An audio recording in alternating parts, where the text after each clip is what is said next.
आज जिस प्रकार की गिरावट भारतीय बाज़ारों में देखने को मिली है, कोई न कोई बड़ा रीज़न तो है, लेकिन अभी तक बाज़ार को वो पता नहीं है। बहुत भारी सेलिंग कोई न कोई तो करता हुआ आज दिखाई दिया है, क्योंकि उनको लग रहा है कि बाज़ार ट्रैप करता हुआ फिर से नज़र आएगा। रिटेलर्स को वो ऑलरेडी फँसा चुके थे, लेकिन एकदम से सेलिंग होना भारतीय बाज़ारों को काफ़ी झटका देखने को मिला है।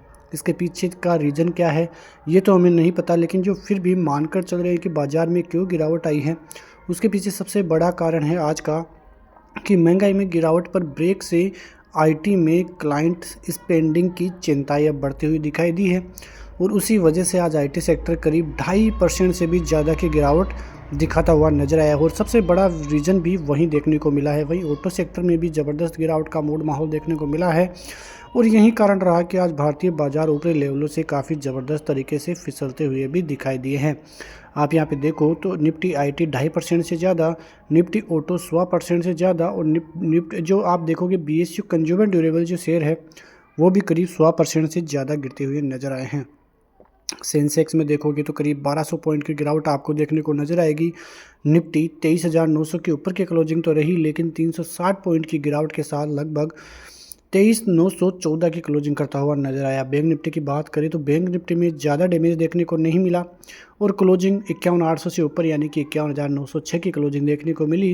केवल 400 पॉइंट के अंकों की गिरावट ही यहाँ पे बैंक निफ्टी में लगभग देखने को मिली है। तो निफ्टी से अच्छा बैंक निफ्टी यहाँ पे आपको लगता हुआ नज़र आ रहा होगा और पहले भी हम लगातार यही बात कर रहे हैं कि आपको यदि लॉन्ग टर्म के लिए ख़रीदारी करनी है तो निफ्टी से अच्छे बैंक निफ्टी हैं और बैंक निफ्टी में आप 51,800 का लेवल हमने आपको यही बताया था। 51,800 की जो सपोर्ट जोन है उसके साथ आप ट्रेडिंग कर सकते हो। यहाँ पे आप देखोगे तो जो एफआईएस की खरीदारी पिछले 3 दिनों से आपको देखने को मिल रही थी, ज़्यादा खरीदारी नहीं थी, लेकिन फिर भी ये आंकड़ा जो है जो क्लाइंट्स है और जो बड़े लोग उनको भरोसा लौटाने के संकेत नहीं दे रहा था और इसी वजह से भारतीय बाज़ारों पर उनकी पकड़ जो है धीरे धीरे ढीली होती गई है और आज हो सकता है कि एफआईआईज फिर से बड़ी सेलिंग करते हुए नज़र आ सकते हैं। तो यही आंकड़े और इन्हीं चीज़ों की वजह से आज भारतीय बाज़ारों को काफ़ी भारी नुकसान भी होता हुआ दिखाई दिया है। उधर अमेरिकी बाज़ारों में मार्केट हॉलीडे होने की वजह से ज़्यादा कुछ देखने को नहीं मिला।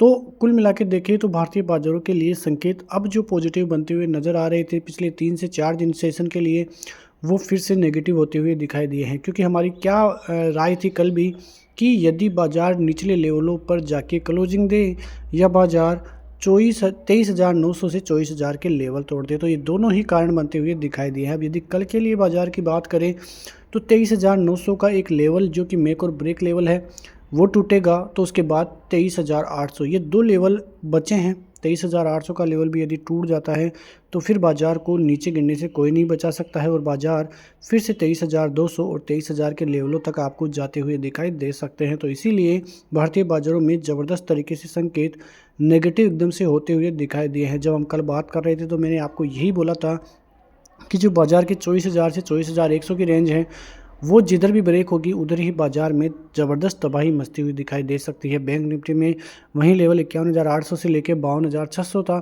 तो एक तरह से देखें तो भारतीय बाज़ारों का रुख अभी भी निश्चित नहीं हो पाया है। जो ये रिकवरी आई थी जो कि महाराष्ट्र चुनाव के बाद थी, वो एक फेक रिकवरी ही हम कह सकते हैं, क्योंकि यदि ये रिकवरी सही रहती तो भारतीय बाज़ारों के संकेत बदलते हुए दिखाई देते। यदि कल मेक और ब्रेक लेवल इसलिए साबित होगा क्योंकि आज तो एक्सपायरी थी, तो इसी वजह से भारतीय बाज़ारों ने कोई अच्छे लेवल्स दिए नहीं, लेकिन कल यदि भारतीय बाज़ार सपोर्ट जोन को बचाए रखता है और वापस ऊपरी स्तर तक आता है तो फिर पॉजिटिव संकेत देखने को मिलेंगे, वरना भारतीय बाज़ारों की तरफ से बहुत भारी नुकसान भारतीय बाज़ार को देखने को मिल सकता है। उधर रिटेलर्स की पोजीशनों की बात करें तो रिटेलर पहले से ही डरा हुआ था। उनको जो 2 से 3 दिन कॉन्फिडेंस के बाद ख़रीदारी हुई थी वो बहुत ही बुरी तरह से अब ट्रैप होते हुए दिखाई दिए, क्योंकि उनको लग रहा था कि बाज़ारों में एफआईआईज की बाइंग भी आना चालू हो गई है और जो कुछ भी संकेत है वो संकेत पॉजिटिव ही देखने को आगे मिल सकते हैं, लेकिन बाज़ार ने ऐसा नहीं किया और वहीं से रिटेलर ट्रैप होता हुआ भी दिखाई दिया है।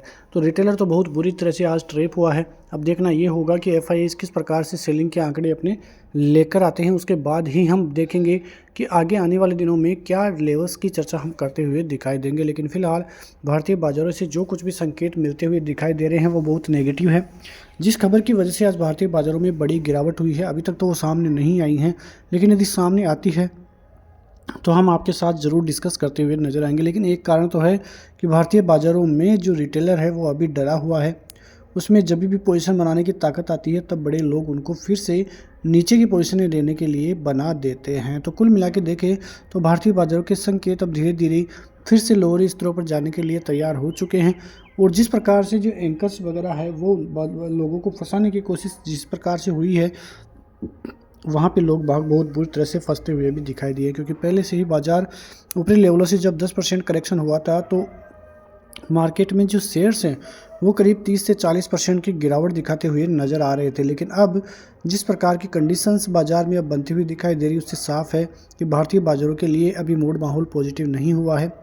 जब मूड माहौल पॉजिटिव होगा तब देखने की बात रहेगी कि किस प्रकार से बाज़ार में अच्छे संकेत आते हुए दिखाई देते हैं और अच्छे लेवल्स आते हुए दिखाई देते हैं। तो इसी प्रकार से बने रहिए हमारे साथ। तब तक के लिए नमस्कार। जय हिंद, जय भारत, वंदे मातरम।